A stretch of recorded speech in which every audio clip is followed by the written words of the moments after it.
Hello everyone, welcome back to another interesting session of the Analyst. Today we are going to comprehensively discuss 7 articles under 2 sections. These articles have been taken from the Indian Express and the Hindu. In section A, we will analyze 2 articles in depth. First article deals with the topic of agricultural exports. What is its current status? Key factors influencing these exports, agricultural export policy, the various challenges, how we have promoted these exports so far, and the initiatives that could be undertaken. Second article is about the freedom of speech and expression. What is it? And further its significance, various safeguards in the Constitution and their need. In the end, we will analyze the reasonableness of reasonable restrictions. Next in section B, which is the simplified section, we will take another 5 articles along with the value addition part. This will help you in your upcoming prelims. So stay tuned. So coming to the very first article of the day, which tells about and discusses about the agriculture export-import data. Department of Commerce has come out with its data on these trends, and we have registered a slight decline, whether it's the case of exports or imports of agricultural products. Now, this trend itself underscores and emphasizes the need to have a balanced export-import relationship and to stabilize the EXIM policy with respect to agricultural sector and exports and ensure market growth. So first of all, let's see what is the status with respect to the data that has been out by the Department of Commerce.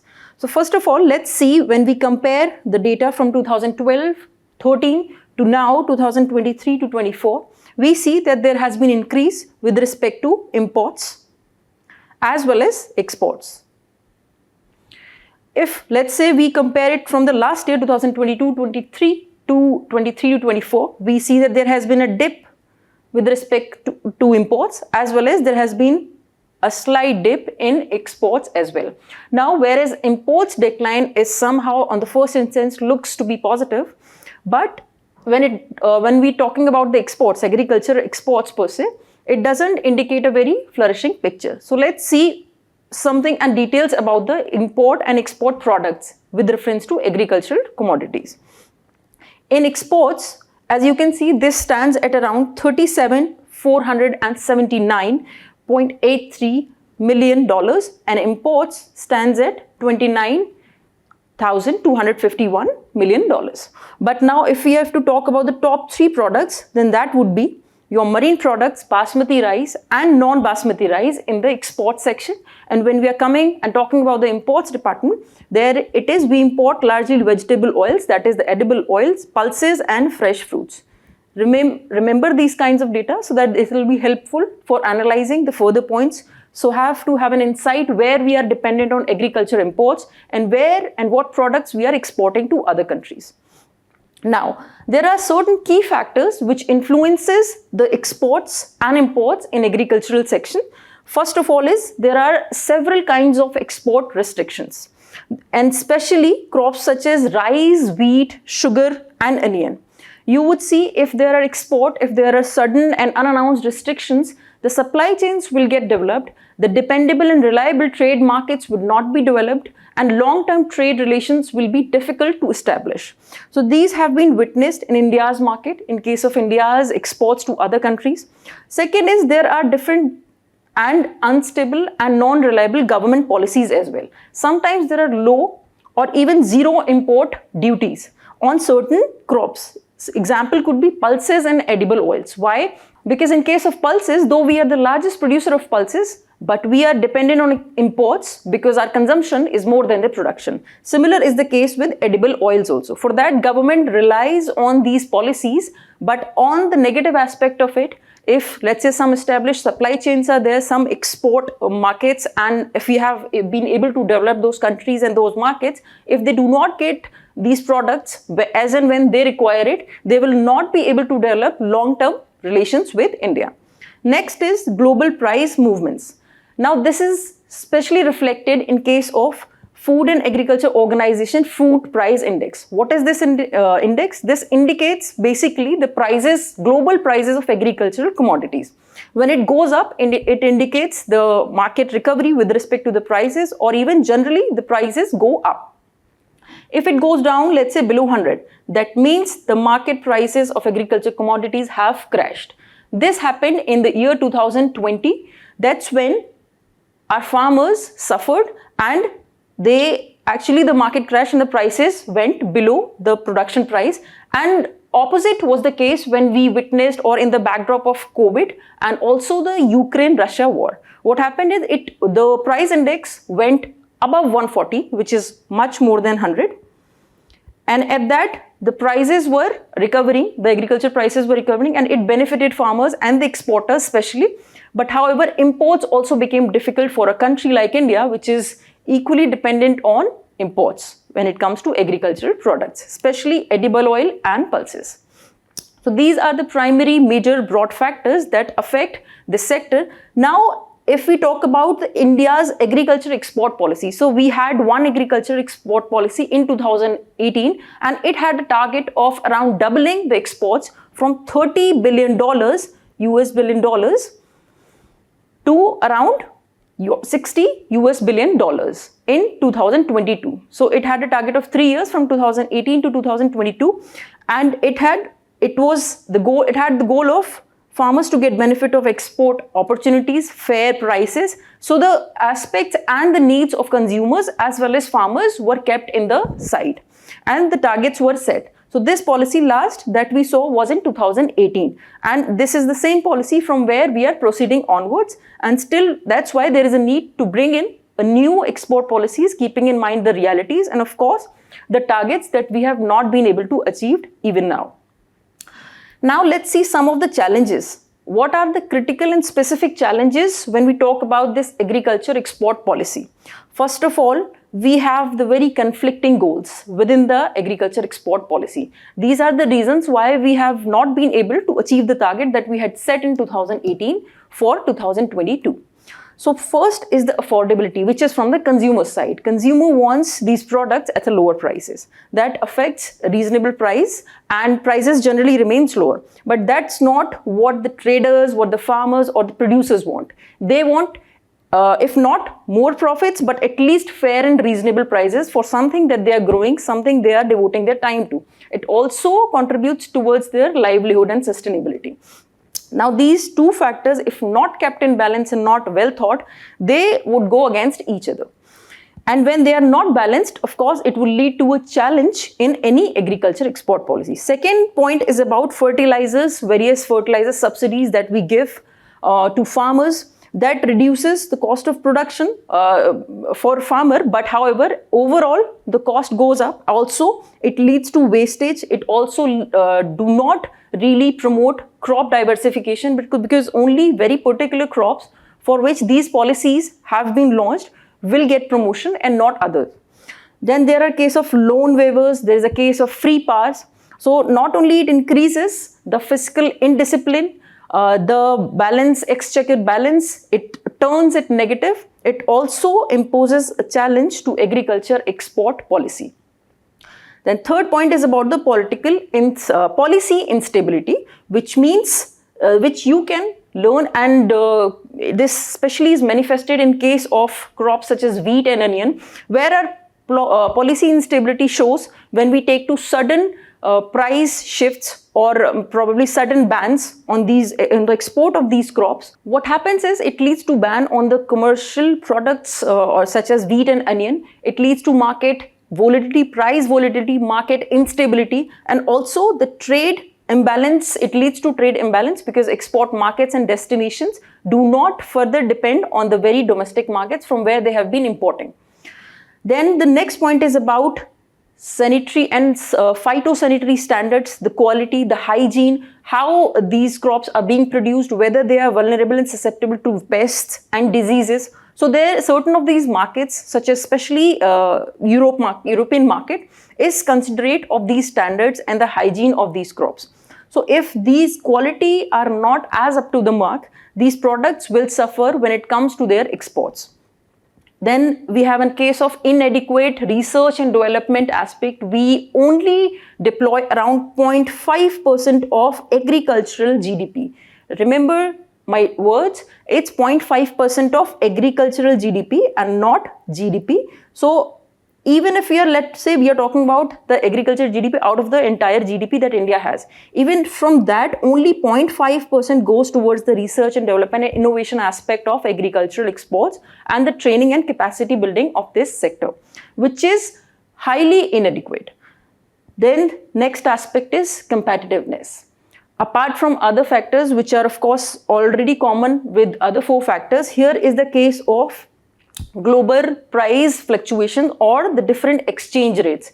If they are not stable, if there is inflation, they will suffer fluctuations in prices, and the aspect of export and import further will be termed to these vulnerabilities.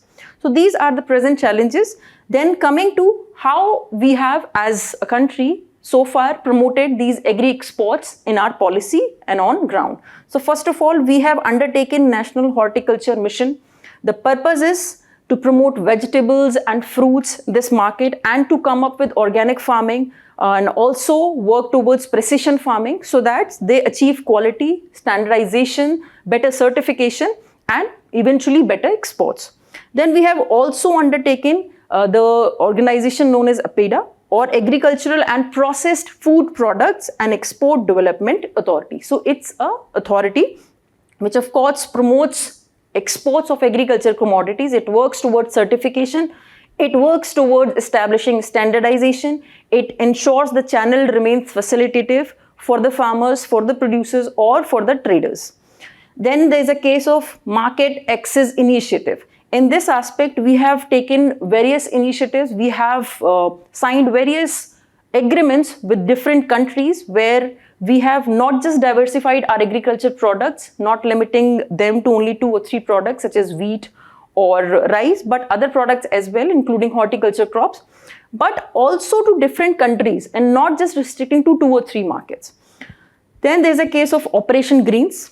As you can see, this we take when our market generally sees price volatility and also the price fluctuations, as well as it disturbs the demand and supply of those particular crops. So Operation Greens is undertaken for those crops. And then the agri export zone. We have also developed these clusters in different parts of the country where dedicated crops and dedicated agriculture products are being exported. The infrastructure is being provided, the common infrastructure, which of course reduces the cost of production, which avails the economies of scale, and it also ensures better agreements with different countries. So these are the significant steps that India has taken. Now measures, what are the other measures that we can take? So among them, first of all, we have to ensure the balance between export and import policy. We have to ensure these 2 aspects within the EXIM policy of agriculture products. We have to take care of consumers as well as producers, that is the farmers. For farmers, we need fair prices. For consumers, we need reasonable prices. That means policy support for domestic consumers has to be there, especially for the ones which are below poverty line or which are marginalized. They need support, active support, even with the help of these subsidies, but they have to be restricted to only those segments. Then buffer stocks of essential commodities. Rather than taking to sudden shocks in case of market prices, we can take and ensure or maintain these buffer stocks of some of these essential commodities so that there is policy continuity and countries can develop and have reliable exports and imports with respect to India also. Then there's a case of agriculture productivity. We have to ensure, despite having one of the largest agricultural land that India has, we have been lagging when it comes to agricultural productivity. China, with lesser land of agricultural aspect, has more productivity in many of the crops than India. So we have to ensure that this productivity comes in not just in 1 or 2 crops, not in the crops where we are producing surplus, but also in the basic commodities of vegetables, of other pulses and different crops. Then there is an aspect of quality, standardization and modern infrastructure. If we have modern infrastructure, the cost of production definitely goes down, and that's where markets like European markets and US markets from the other Western countries have an edge. So we have to develop efficient infrastructure so that we have less post-harvest wastage, as well as we reduce the time of transportation. We have effective logistics. We can take early orders, we can deploy them, we can export them quickly, and the quality and standardization that has to be ensured. Then we have to diversify our export baskets when it comes to products, different products, as well as different countries. So diversification has to be from the dual mode. Also, we have to ensure that we take to crop diversification and not only exports of certain specific crops. So for that, incentives have to be given for those crops, and sudden crop or sudden price fluctuation has to be stopped. Then we have to strengthen diplomatic efforts. What will happen as a result, we will have successful agreements with these countries where we can have a resilient and successful supply chain. For example, we can learn from the successes of the Netherlands, which has efficient logistics, which also has brilliant post-harvesting and storage facilities. And when it comes to cost of production, they remains low because of the high productivity in the crops that they engage in. So certain of these case studies could be helpful with respect to agricultural exports. Now is the time for the question of the day. Please try to answer it for yourself. Discuss the key issues faced by India in promoting agricultural exports and what measures can be taken to enhance the competitiveness and sustainability of its agricultural export sector. So the next article is about the freedom of speech and expression, one of the core freedoms that we have under Article 19(1)(a). So freedom of expression, we have seen multiple articles today about this, whether be it Hindu or the Indian Express. Some of these are in the backdrop of Ranveer Allahabadia's case, some in the backdrop of other MLAs, and Supreme Court has especially marked the steps and some regulations. It has asked the authority to come out with the regulations to stop or against vulgarity online, indecency and morality when it comes to online content. So let's see about it. First of all, we have to understand that the significance and importance of this article, which is very crucial for any or among the basic freedoms that we have. And it's the foremost of any human rights. Now, what is it? Of course, like I said, it is under Article 19(1)(a) of the Constitution of India, and its essence is, it's the essence of the free speech that is essential to come out and to think or to write or to have an opinion from others, be it via any medium, and it should be free from the restrictions and repression by the government. Like I said, its core key and its key principle comes from the preamble itself, which talks about the liberty of thought and expression. If we do not have freedom of speech and expression, our liberty to express ourselves, our liberty to have the capacity building of any human being or human potential gets limited. Then it is restricted to citizen of India only. You have to tell me in the comment section what are the other fundamental rights that are specifically given to Indian citizens or the citizens of India. Then we can express this freedom of speech and expression by any medium. It could be printing, it could be writing, it could be speaking, posters, movies, and etc. But there is a case of reasonable restrictions, which is also marked as safeguards from the side of the state. And we term under the Constitution, they are written under the clause of reasonable restrictions under Article 19(2). Now, there are certain aspects which have been included by the Supreme Court over these years. Some of them are freedom of press, freedom of commercial speech, then right to broadcast, even the RTI. RTI, right to information, is included under freedom of speech and expression. Right to criticize as well, right to expression beyond national boundaries, as well as even the right not to speak and right to silence is an incredible and inevitable part which is included under the freedom of speech and expression by the directives and guidelines given by the Supreme Court. Now, moving ahead, let's see what is the significance of these specific fundamental right that we have, freedom of speech and expression. So the first point is right to self-development and fulfillment. So free speech is crucial. The capacity to freely express oneself is very important, to explore options, to work and express abilities as per the conscience. It's very crucial that we are given the liberty to express freely ourselves. Second is the bulwark of democratic government. If we are not allowed to, within the reasonable restrictions, if we are not allowed to criticize government, its policies, various actions taken, there is no possibility of amendments, there is no possibility of making improvements. And even this applies to the third aspect of our democracy, which is the court and the judgments. If that right is taken, then we will not be able to act as a successful society, and the aspects of the state will not turn out to be as positive, or they will not fulfill the objective for which they have been formed: the judiciary, the legislature, and even the executive.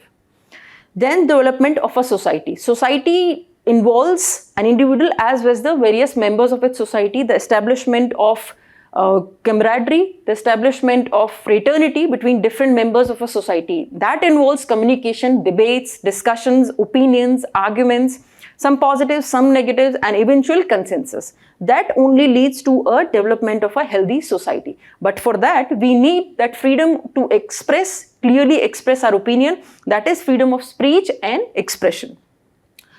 To eventually reinforce pluralism, our society, especially the Indian society, is based after the principle and the doctrine of unity in diversity, and that is only possible if different people coming from different backgrounds is given the freedom of speech and to express themselves in different ways which they find consciously correct as per their thinking and as per their norms, given that it is within the aspect of reasonable restrictions. So these are basically some 4 broad ways from where we can understand some of the significance of this freedom of speech and expression. Now, there are certain safeguards. These are known as reasonable restriction in Constitution of India. First of all, it talks about interest of the sovereignty and integrity of India. So the key term is sovereignty and integrity of India. We and every individual of the society is given this right under Article 19(1)(a), that is the freedom of speech and expression, but only if it do not leads to secessionist tendencies, if only it do not leads to disintegration of India as whole. That's where the speech gets curbed, and this is known as one of the reasonable restriction. That comes the security of the state. So this right itself gets curbed when there are expressions and there are thoughts and there are speeches with regards to which proclaims probably waging a war against the state, probably when it leads to rebellion, and simply defying the public order and public safety could fall under the probably violation of laws, and they are not strictly taken under this aspect of security of the state. But terms such as rebellion, the case of waging war against the state, would typically fall inside this clause, and it would be termed under reasonable restriction. The third would be friendly relations with foreign states. The caveat that you have to keep in mind that this is not applicable to all the countries, especially countries such as Commonwealth members and Pakistan. They do not fall within the curbs and within the limitation of this reasonable restrictions. So when we are maintaining relations especially with friendly states, we have to keep it as one of the reasonable restrictions with regards to our freedom of speech and expression. Then the other aspects would be decency and morality. This case is particularly getting highlighted in the backdrop of one of the case that has been that had got some space in newspapers and that we have seen in recent times, especially on Ranveer Alawadia's case. Then there is a case of contempt of court. There could be civil contempt or criminal contempt. If they go beyond criticizing the administrative aspect of cases, then it would be termed as contempt of court, and this will fall under the reasonable restriction. Then there is a case of defamation or incitement to one's reputation or hatred, or even the case of hate speech. That could be termed as a reasonable restrictions. These are termed as safeguards under Constitution, which has been outlined in this article. Then what is the need and significance of these reasonable restriction itself? So first of all, we have to ensure that there is a maintenance of social balance. Yes, I agree, and we agree that there is a crucial need for liberty of speech, one's need to express oneself, but that cannot come at the cost of disturbing the social harmony. That cannot come at the cost of public interest and large. So there has to be a social balance between these two interests. And whenever there is a conflicting values, in most of the cases, even with the Supreme Court guidelines and directives, it is the public interest that prevails. Others, right, the case Menka Gandhi versus Union of India, Supreme Court categorically highlighted that if your right is at the cost of others' right, that's where the limitation to your freedom of speech and expression sets in. So there is particular and familiar adage goes that your rights ends where my nose starts. So your right cannot be at the cost or at the cost of compensating others' rights. Then there is security of the state and its citizens. Like I said, the secessionist tendency, the speeches that talk about disintegration from India, these are crucially falls under the categorization of, or they fall outside of the freedom of speech and expression. Then there is a collective interest of society. When there is one individual's interest versus collective interest or the public interest of the society, it's the collective interest that prevails. And this is also the sublime and the major philosophy under DPSP, which stands for ensuring the public interest. So this is the crucial need to have these reasonable restrictions under Article 19(2). Then we have to also ascertain that whether these restrictions and how to ensure that these restrictions, the reasonable restrictions, because there are certain subjective keywords that are written like security and sovereignty, integrity of India, whether they have been clearly defined or not, and that leads to litigation many times. So we have to ensure how do we make sure that there is reasonableness of these restrictions. So first of all, they have to be non-arbitrary. All similarly situated people and institution and authorities involved should be similarly treated. First of all, it should not be differentiated as per the case. Then the discretionary nature has to be reduced. It has to be clearly defined. Terms such as security of state, they have to be specifically noted down. Then nature of restriction.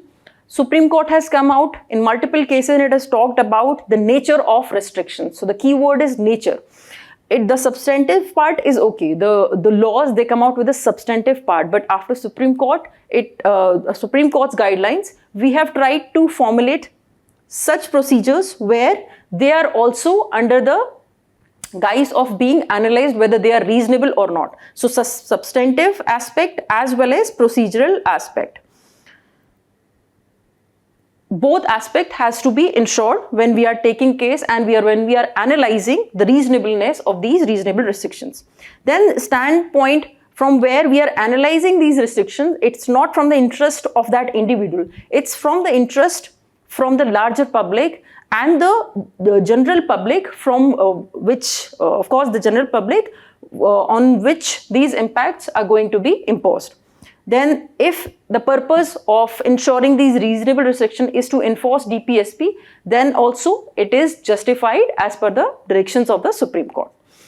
So in we have to ensure the balance between freedom of expression and the duties, or you can say the responsibility, or any freedom of expression, any freedom of speech and expression can never be absolute, because whenever that tends to be absolute, how would you define anybody's or how would you limit anybody's these freedom of expression? It would eventually lead to chaos if we are not catering it, we are not ensuring this balance with reasonable restrictions. So this was with regards to this article. Now the time for the question. What do you understand by the concept of freedom of speech and expression, and does it cover hate speech also? Elaborate. Try to write this answer in 250 words. So this article talks about the Prime Minister's visit to Gar National Park in Junagadh, and where he chaired his first meeting of National Board for Wildlife after 2012.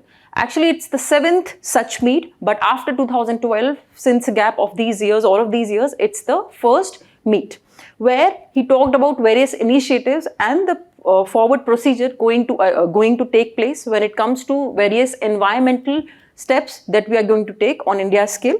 So let's start with it. First of all, Honorable Prime Minister, he chaired his first meeting at Gar National Park, which is in Junagadh district, and he announced various plans to expand cheetah project from the present sanctuary to do 2 others. One is in Madhya Pradesh, which is the Gandhi Sagar Sanctuary, and other one is Bunny Grasslands in Gujarat. Then he also made certain key announcement, including then that starting the Asiatic lion population surveys estimation exercise, and it would also set up a center of excellence for effective management of human-wildlife conflict. So there is one, and then with respect to human and wildlife conflict. Third, he also talked about new conservation initiatives for ghadial as well as great Indian bustards. You have to tell me in the comment section what are the IUCN status with respect to gharials and Great Indian Bustards. Then Prime Minister also reviewed the government's flagship wildlife conservation programs like Project Lion and Project Cheetah. And like I mentioned, this was the 7th such meet of National Board for Wildlife, and this is the apex body on wildlife conservation and development. Last they met in 2012. Now PM is the ex-officio chairman of this authority, while in the standing committee, it is the Environment Minister or Union Environment Minister which chairs the body. Prime Minister also released first ever riverine dolphin estimation conducted in the country, and it has been found that there are more than 6,000, that is to be precise 6,327 riverine dolphin across Ganga, Brahmaputra and Indus River basins. So you can remember this data. Then he also asked the authority, the National Board for Wildlife and the ministry to gather traditional knowledge and to involve the community also, because they are always the first responder. They have always lived with these wildlife and vegetation for centuries. And so the Prime Minister has asked to enroll them to gather traditional knowledge and manuscripts of various regions of India with respect to conservation and management of these biodiversity, be it forest or wildlife. He also emphasized on the usage of technology and innovation, be it artificial intelligence, machine learning, or geospatial mapping or remote sensing. For example, in case of forest fire, we can use remote sensing to, in fact, in advance to predict which areas are prone to these forest fires, and we can prevent them. We can ensure preparedness initiatives also. Now, there was a discussion on the International Big Cat Alliance, which itself was launched by Prime Minister Modi in 2023, which was for the global conservation of 7 big cats. Apart from lion, cheetah and tiger, you have to tell me in the comment section which are the other 4 big cats. Then when it comes to National Board of Wildlife, it is a statutory body formed under the Wildlife Protection Act 1972. It has a crucial role in wildlife conservation and policy formulation. Chairman is the Prime Minister of India and Vice Chair is held by the Minister of Environment, Forest and Climate Change. Other members include government officials, certain experts, wildlife experts and various NGOs. So the next article, why olive ridleys came to Odisha nesting ground in larger numbers this year. So we witnessed some of these, around 6.7 lakh of these ridley turtles nesting on the Odisha coast last year. But this year we are seeing that the number has gone beyond 7 lakhs. Why it has happened, what is the reason, and what are these crucial sites where this kind of nesting happens. So beginning with, these turtles returned to Rushikulia, Rukri in Odisha's Ganjam district for a 10-day mass nesting event. And it happened last month, and it witnessed over 7 lakh olive ridley turtles laid eggs. So this is the number, and it was of course more in number than the last year when we saw around 6.37 lakh eggs. Now when it comes to ridley turtle, olive ridley turtle, it's the smallest and the most abundant of all sea turtles, which inhabit warm waters of the Pacific, Atlantic and Indian Oceans. The one specific behavior which is unique to these turtles and one other turtles apart from them is the mass nesting behavior.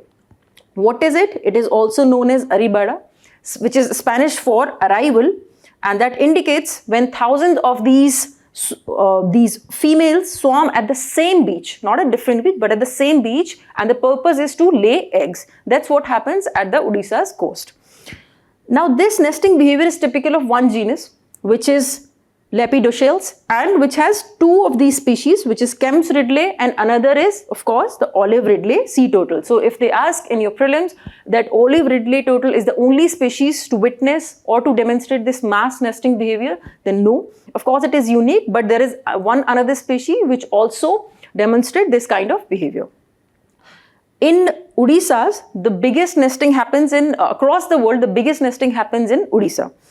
And the sites are Rushikulia, another is Gahirmatha. Followed by, the next comes in Mexico and Costa Rica. And this happens, there are of course due to favorable conditions. One is with respect to weather conditions, then there are presence of warm sandy beaches and also an undisturbed coastal ecosystem. So these are the three conditions that we know. Now what happens when we have these conditions, how it turns into more number of Ridley turtles laying eggs, that we shall see. So first of all, lower wind speed, low to moderate waves and moderate southwest current before nesting. There are two conditions, there are two time periods, before nesting and during nesting. So before nesting, what the conditions such as lower wind speed, low to moderate waves and moderate southwest warm current before nesting. When these conditions are existing, this will be conducive for these turtles to inhabit the coastal water. It will not disturb their habitat and they will easily settle themselves in the coastal waters. Then during the mass nesting, it's now the part is during when this phenomena happens, enhancement in wind speed. Now it's the opposite of the first conditions. So enhancement in wind speed, which generates relatively higher wave height, helping the sea turtles to move to the beach. So now we need higher wave height, even the increased wind speed. That happens only during this stage. This year, why we have seen large number? There are 2 or 3 reasons for that. First of all, there has been absence of rain this year. And it has translated into lesser erosion. When there is lesser erosion, there are more stable conditions for these Ridley turtles to settle themselves and lay eggs. Second is beach gradient, the slope of a beach from the top to the water's edge. So this is an edge. If it is gentler, it of course it leads to conducive conditions for laying eggs, and this year it has been lesser. The fact that nesting had taken place in mid-February could help more eggs to hatch. If let's say if they had been taking place in March, that would mean more temperature, that would mean more erosion, and that would mean less eggs. That would mean less eggs hatching.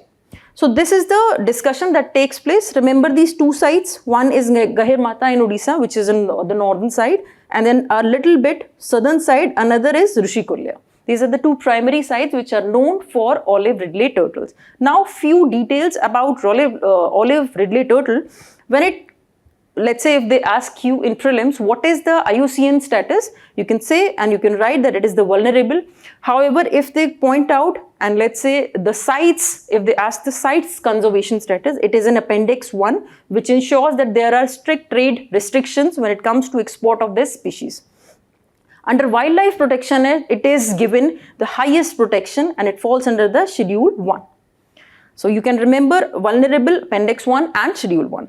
Threats, there are multiple threats, of course, habitat destruction, climate change, poaching. Climate change would also lead to higher temperature and eventual habitat destruction. Then there is bycatch and fishing net. So mechanical aspects such as structural aspects, which is leading to more fishing, but however destroying the habitats of this species. So this is about this article. Next, moving on. This article reads, Naidu wants Godavari Pushkaram to be held on a par with Kumbh. Minister of Andhra Pradesh has talked about it. So what is Godavari Pushkaram? This is one of the aspects which comes from GS1 Art and Culture. Let's say something more about this festival and gathering. So Andhra Pradesh Water Resource Minister had said that they will conduct Godavari Pushkar or Godavari Pushkaram from July 23 and basically in 2027, 2 years from now. So the preparations have started from now on because it's a large scale gathering and we need to take care of different aspects. It's a Hindu tradition associated with the worship of the river Godavari and is served, it happens once in 12 years. So since it's going to happen in 2027, last it was in 2015 when this event took place. Now it will happen in 2027. Now the construction, repair of various ghats, water management, inflow and outflow, it will be handled by the irrigation department. If the event is of large scale, there are various aspects when it comes to that needs to be taken care of. So see these aspects, some of these which I mentioned, water management and construction repair of these ghats, this will fall under the duties of irrigation department. Then the maintenance will be overseen by the Panchayati Raj department. Now, as long as we are talking about the Godavari Pushkaram, it's a major Hindu festival dedicated to the worship of Godavari river. It's a 12-day event that occurs every 12 years. But remember, it's also a 12-day event. It's not a single day event, it's a 12-day event. And it happens when the zodiac sign, that is Leo, and Simha Rashi, we also call it Singha Rashi. When Jupiter, the Brihaspati, it enters the Simha Rashi, and the festival is primarily celebrated in 4 states, that is Andhra Pradesh, Telangana, Maharashtra and Karnataka, where the Godavari river flows. It involves sacred bathing. It also involves various rituals and pujas, which are termed as tarpan, which is related to ancestral offering. The offerings is being given to one's ancestors, known by the name of tarpan, and homams, that is means fire rituals and yags. Then sacred bathing, which is known as Pushkar Snanam, and pilgrim sites, 2 or 3 are prominent ones. One is Rajamundry, then Bhadrachalam and Nashik. Of course, Trimbakeshwar also is one of the other prominent sites. Then Pushkar Harati, it means grand offering of lamps and lights and prayers to the river during the evenings. It also involved temple worship and conducted along the river banks. So this was about this festival. So Prime Minister has launched Multi-Nation Alliance for Collaboration on Cities on Sustainable Developments. It will be a network of around 14 cities, and it will see the aspect and element of circularity, that means emphasizing towards circular economy when it comes to sustainable development at the level of cities. So let's read more about it. It is based on the aspect, so India on Monday launched the Cities Coalition for Circularity. The term is C3. It stands for Cities Coalition for Circularity. This could be asked in your prelims. It is a multi-nation alliance for city-to-city collaboration, knowledge sharing and private sector partnership. So not only government, but remember private sector is also involved. And the purpose is sustainable urban development. It's not for rural areas. Remember, the aspect is urban development. Then it's a critical platform. It will involve gathering of policymakers, industry leaders, research and development partners. It would offer sustainable solutions for waste management and resource efficiency. So two aspects is waste management and another is resource efficiency in Asia Pacific region. And then it is based on 3P or pro-planet people approach, and it also highlights the role of 3R, that is reduce, reuse and recycle. This only takes us, and of course this is in alignment with circular economy principles. So these all philosophies have been taken care of while forming and while launching this initiative. So major milestone was also achieved during 2023 when we saw the adoption of Hanoi 3R Declaration, which outlined 33 voluntary goals for shifting towards a more resource efficient and circular economy. Within the same aspect, within the backdrop of circular economy, there was one more initiative, Hanoi 3R Declaration. You can read more about it. Now let's see what were the key aspects of this 3R Declaration. So it stood for sustainable waste management, promotion of 3R policies. I've already discussed what is 3R. Then there was an aspect of regional cooperation, because it's not enough only for one country or only single party to act on this issue. This is one of the global issues and needs cooperation, be the regional or the global. So this initiative particularly calls for the collaboration between Asian and Pacific countries to share best practice, to share best knowledge among themselves in the field of waste management. And of course, integration with various global goals, be it Sustainable Development Goals, Sustainable Development Goal 12, which is related to climate change, or 13, which is life below water, or 14, life on lands. So all of these are related and they will achieve these goals with its provisions. Then reduction of hazardous waste as well. Now moving to the last article of the day, which is ISRO releases second set of scientific data from Aditya Mission. So the crucial and the core key term is Aditya Mission. Let's read more about it. So ISRO has released the second set of scientific data from the Aditya L1 solar mission. The release of data itself is important. It will be helpful in conducting and probably working on the research and development aspect of it. It will help academics, various universities, various students in conducting various kinds of researches. Then apart from that, this information is about the sun's photosphere, chromosphere and its outer atmosphere, which is known as corona. So you can remember, if they ask you in prelims, what does this mission deals about? It's about photosphere, chromosphere and its corona, along with in situ particles and magnetic field measurements at first Earth-Sun Lagrange point. So let's discuss what is this Lagrange point and what is specific Lagrange point L1. So Aditya, L1 is actually being located at this point L1 Lagrange 1 at present, and it observing the sun, and the current revolution is the third one in its halo orbit around this point. This point itself, which we are calling as Lagrange point 1, it is 1.5 million kilometers from Earth towards the sun. Of course, there are particular benefits and there are reasons why we have specifically chosen that location, which is known as L1.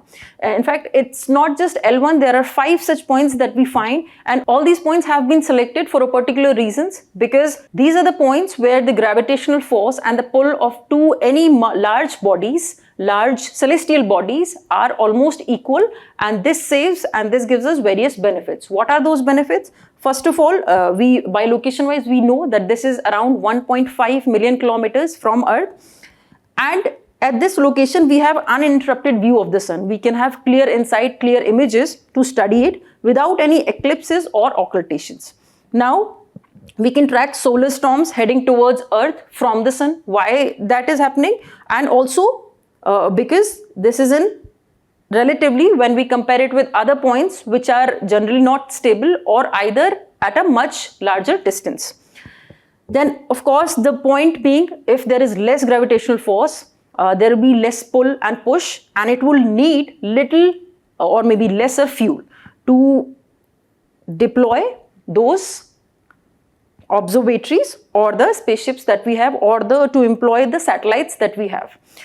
So one solar observatory that we have at the L1 point, which is already there, is Solar and Heliospheric Observatory. It is not India's. Please remember this information. If they ask you that SOHO, if it is India's or not, remember it's not. Aditya L1 mission is India's, and which is located at this L1 point. So that was all for today. I hope you liked the session. Thank you.